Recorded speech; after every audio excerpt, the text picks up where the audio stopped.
Today we're making potato cheese sticks, and it's so easy to make. It only takes 4 ingredients. That is so creamy and delicious. First, we're gonna need 2 russet potatoes. Peel them up and roughly chop them. Now we wanna boil the potatoes until they're super soft. We're gonna mix in half a cup of cornstarch, about 1 cup of mozzarella cheese, and some salt.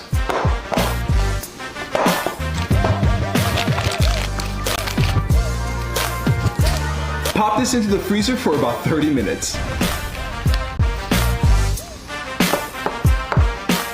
Now we're gonna fry these up until golden brown.